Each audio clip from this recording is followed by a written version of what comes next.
morning, ma'am. My name is Junivic Winka Jr., BS Cream 35. I will explain my collage work. Leadership.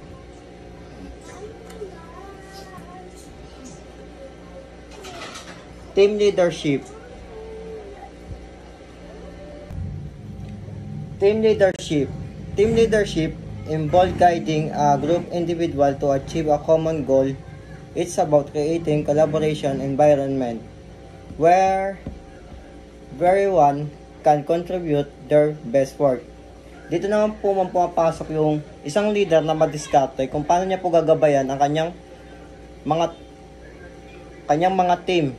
Kumbaga po magpapalitan po sila ng mga information para po makuha nila yung goal na kanilang gusto. Tas dito po papasok yung isang leader. Yung isang leader kung paano siya yung makikita po yung communication skill niya po. Kasi po pinaka pong success po talaga ng pagiging success na leader, yung communication po kung paano ka maipag-ugnayan sa yung mga ka-member. Kaya dito po nabubuo ang team leadership kapag sama-sama po nila nalutas yung project o kaya produkto na kanilang gustong gawin. Leadership style, ito po yung pinuno, leader na madiskarte po kung paano niya po gagabayan ang kanyang member at paano niya papasunodin ito at hihingkayatin kung paano gumawa ng ganitong mga paraan. Tsaka supportan niya po yung bawat decision ng bawat isa tapos respeto din po. Visionary leadership. Visionary leadership is about of inspiring and guiding people with a compelling picture of the future. Visionary leaders create a clear and inspiring vision of what the future could be, motivate others to work towards it. Leadership achieving goal. Achieving goal involves a systematic approach to turn your aspiration into reality. Clearly state what you want to achieve instead of get in shape. It lost 10 pounds in 2 months.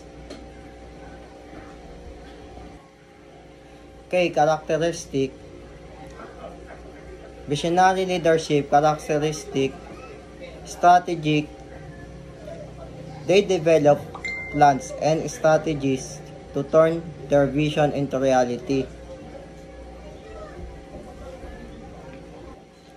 Leadership achieving goals. Providing vision and direction, fostering collaboration, motivating terms, and creating an environment success through effective communication.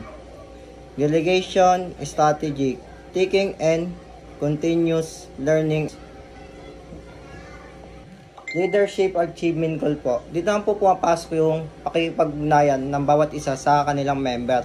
Kumbaga dito po magbibuild yung teamwork para makuha nila yung gusto nilang layunin ng kanilang membro. Magtutulungan po sila para po makuha nila ito ng maganda at maging success yung plano na ginawa nila.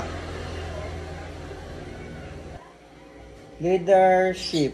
Ito po yung mga katangian ng isang leadership. Effective communication. Leadership facilitate open and efficient communication, fostering a better sense of community and ensuring everyone is informed and aligned with the goal. Emotional intelligence. Development emotional intelligence allow leaders to better understand concepts with their team, leading to more effective collaboration and conflict resolution.